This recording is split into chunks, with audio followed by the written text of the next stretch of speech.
Guys, welcome back to my channel. My name is Lian. So for today's video, I am going to share to you how to get a marriage license here in US. As a K1 visa holder who is already here in US, our number one priority is to get married within 90 days. If we do not get married within 90 days, we will be deported. So, we are only given 90 days to get to know our fiancé more, and if everything goes well, we have to get married. So guys, for today's video, I am going to share to you all the needed information that you need to know to get a marriage license. I am going to show to you what are the documents that we need to prepare and what are the fees that we need to pay. So, if you are a K1 visa holder who is now in US and don't know what to do to get married, then keep on watching.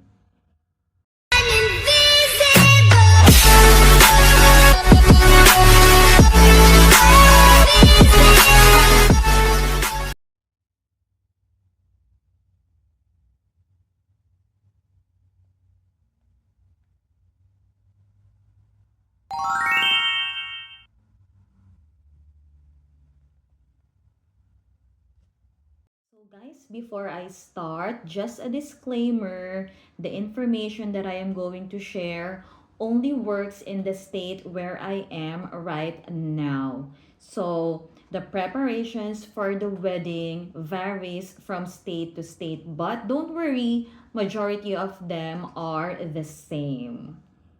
Okay, so let's now begin. So, before obtaining a marriage license, you and your fiancé needs to attend a marriage counseling.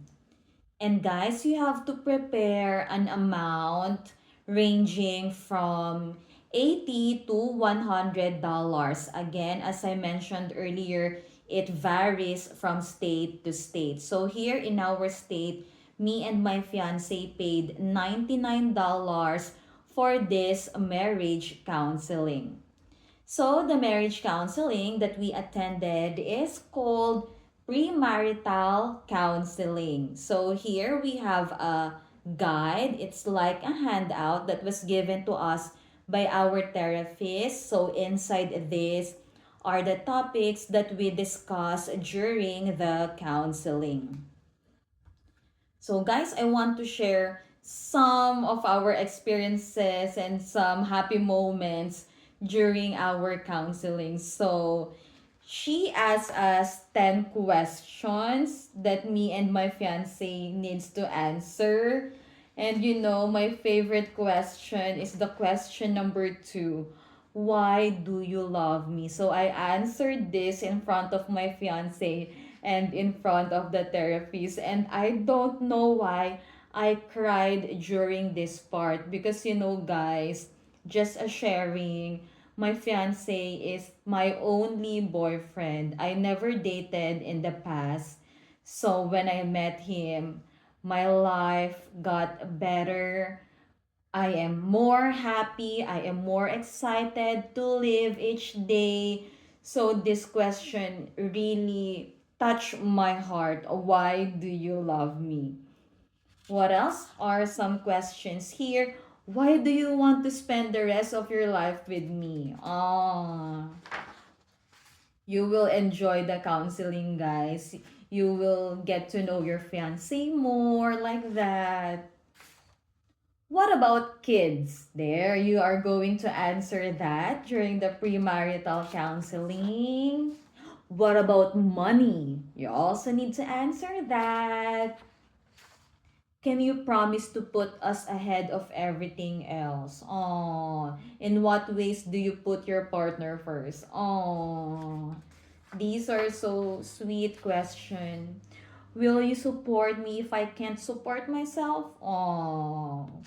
So guys, those are just some moments or some questions that we answered during the premarital marriage counseling, and That became very helpful to me. I was emotional during that time. I appreciated my fiance more, all the sacrifices that he did for me. So that marriage counseling is really, really important and memorable for me.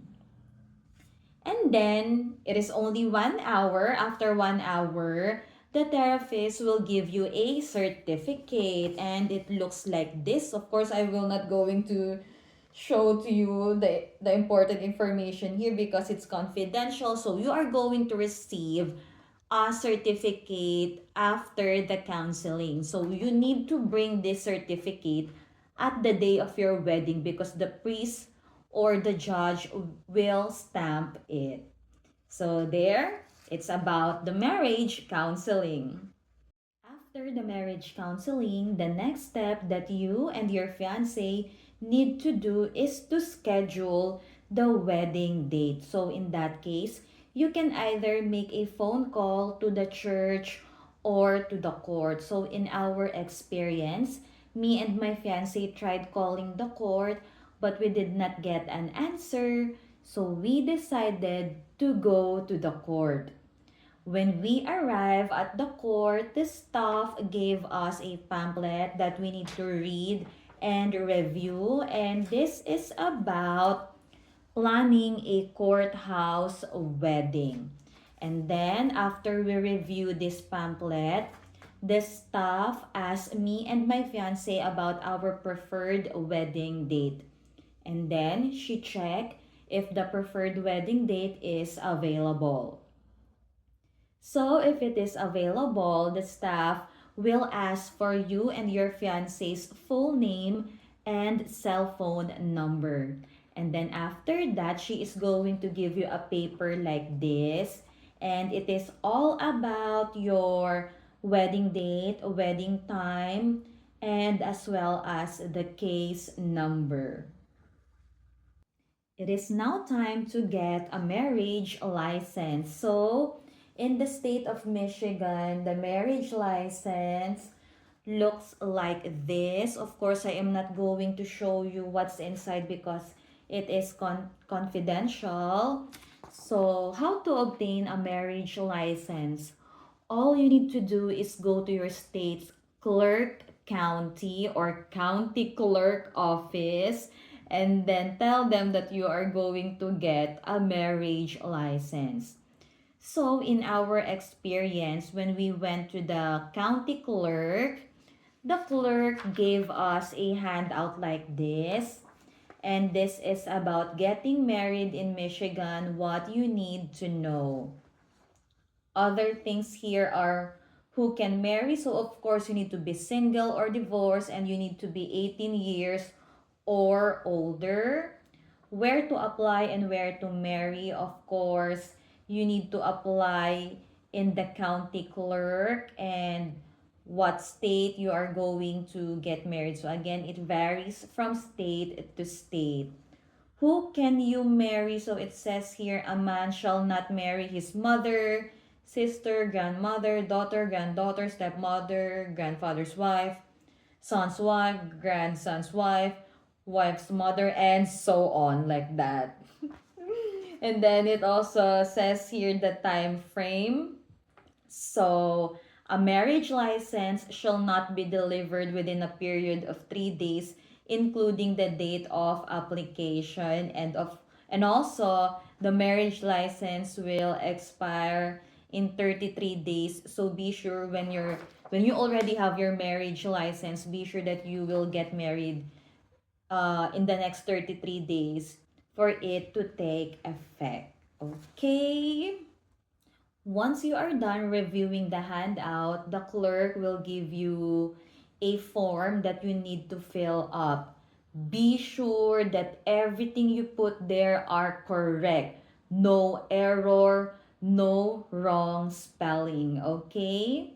And then the clerk will call you and your fiance and will ask for some requirements. So, for the American citizen, all you need to bring is this one, the social security security card, and the birth certificate. So look at this, guys.